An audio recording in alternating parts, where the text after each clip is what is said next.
नमस्कार, सोनाली फॅशनमध्ये तुम्हा सर्वांचं पुन्हा एकदा स्वागत आहे। आजच्या व्हिडिओमध्ये आपण शोल्डर कसं स्टिच करायचं ते पाहणार आहोत। तर या ठिकाणी आपल्याला ब्लाऊजचं फ्रंट पार्ट वर बॅक पार्ट आपल्याला दोन्ही अशा प्रकारे जोडून घ्यायचं आहे शोल्डरला, व ते आपल्याला स्टिच करून घ्यायचं आहे।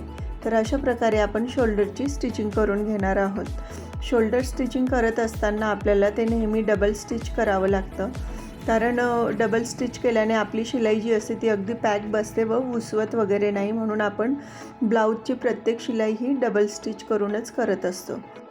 या ठिकाणी आपल्या शोल्डरला खूप छान असं फिनिशिंग आली आहे।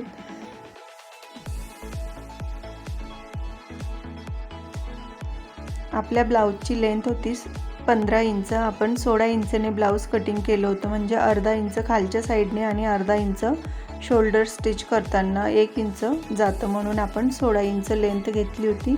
तर या ठिकाणी बरोबर 15 इंच आपलं ब्लाऊज रेडी झालं आहे।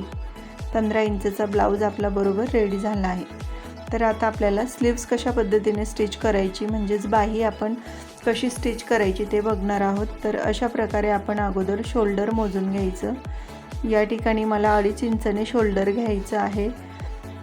तर आपलं शोल्डर 3 इंचचं होतं, तर मी 2.5 इंचचं शोल्डर घेतलं, अर्धा इंच आपलं शिलाई मार्जिंगसाठी। तर या ठिकाणी आपल्याला बाही ठेवायची आहे।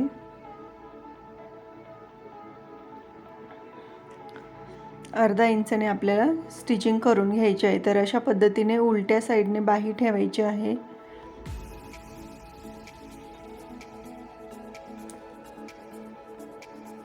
आपण बाही जोडताना सेंटरने जॉईन करायची, म्हणजेच आपली दोघं साईडने बाही बरोबर येते आणि बाही अशी तिरकस वगैरे होत नाही।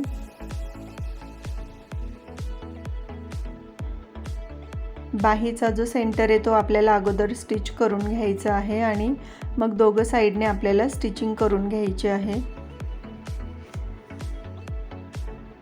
इथे या ठिकाणी अर्धा इंचची मार्जिन घेऊन मी पूर्ण बाही स्टिच करून घेणार आहे।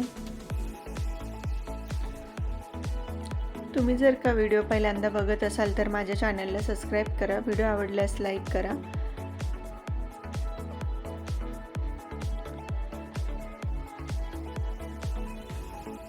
अशा पद्धतीने आपल्याला दुसऱ्या साईडने पण स्टिचिंग करून घ्यायची आहे। आता आपण दुसऱ्या साईडने स्टिचिंग करून घेणार आहोत। ब्लाऊजला असा उलटा ठेवायचा आणि सेंटरहून आपल्याला स्टिचिंग घ्यायची आहे। ज्या सेंटरवरनं आपण सुरुवात केली तिथूनच आपल्याला ह्या साईडने पण स्टिचिंग करायची आहे।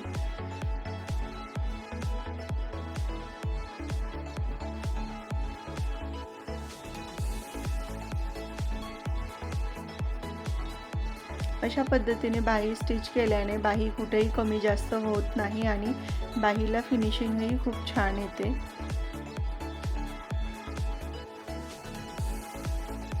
तर या ठिकाणी आपल्याला व्यवस्थित स्टिच करून झाल्यावर आपल्याला डबल शिलाई या ठिकाणी घ्यायची आहे, म्हणजे परत एकदा आपण स्टिचिंग करून घेणार आहोत।